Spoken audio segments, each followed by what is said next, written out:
I want to see nice, light, fluffy scrambled eggs. A little bit creamy. But scrambled eggs to die for. And that's how a Masterchef perfects scrambled eggs.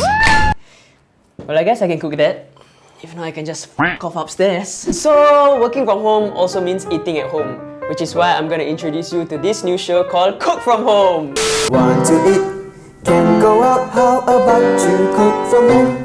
It's where I recreate famous dishes from TV shows and films. I'm an amateur chef. I barely can cook, but that's why I'm here to show that life isn't all about cup noodles. If an amateur can cook, so can you. So today we are making Gordon Ramsay's famous scrambled eggs. In front of me here, there's like a couple of ingredients. Usually I would only need like butter and eggs. Gordon Ramsay's a bit more complex than that. He uses mushrooms and cherry tomatoes. Creme fraiche. The garnish is actually chives, but I thought spring onions are good substitute. We got salt and pepper and we got a good toast to go along with it. At the end, I'll rate this dish based on its price, difficulty, the time it took, and finally whether you should cook this from home. Now, we're gonna make the most amazing scrambled eggs. From an amateur to an amateur, let's go through this together.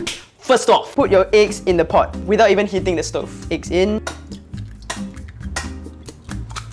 He adds 3 knobs of butter into the eggs that we just poured in. The stove now is in low heat. While it is cooking, you slowly mix both the butter and eggs together. You don't want any of the eggs to stick within the pot. So you come around. We're just gonna stir it and then season at the end. We shouldn't put salt onto the eggs now because that will make the eggs very watery. The unique thing about his scrambled eggs is he cooks it 30 seconds on the heat, 30 seconds off the heat, so it prevents it from overcooking. All the heat now is under there. Since our pan is hot now, put some olive oil and rest our mushrooms and cherry tomatoes. Just make sure it's on low heat because it's just gonna rest there. So back to my egg. 30 seconds on the stove, 30 seconds off the stove.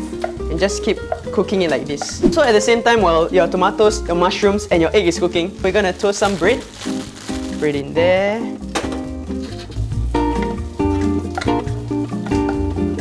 Just when it starts to thicken up, we're gonna start seasoning it. And finally, he adds a little thing called creme fraiche, which I have no idea what it is, but it's supposedly to make it a little bit more creamier. So before we even plate anything, we have to taste.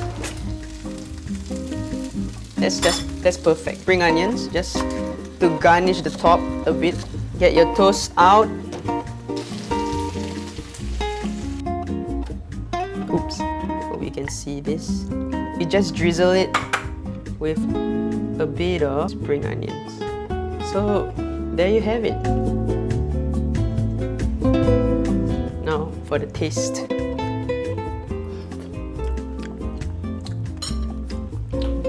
Whoa! If your partner cooks this, right, plus points. I don't want to be biased and for you to just take my word for it, so I'm just gonna get my dad to come and taste this. Yeah! So that's it for today's episode of Cook From Home. The price adds up to $20 and it'll probably last me for several breakfasts. It's a 2-star difficulty because you just have to get used to bringing the pot on and off the stove. It's no less than 15 minutes, but it'll be a lot longer if you have trouble multitasking. In the end, if I were to wake up to a breakfast like this, I'd definitely cook from home. If you like creamy eggs, this is the recipe for you.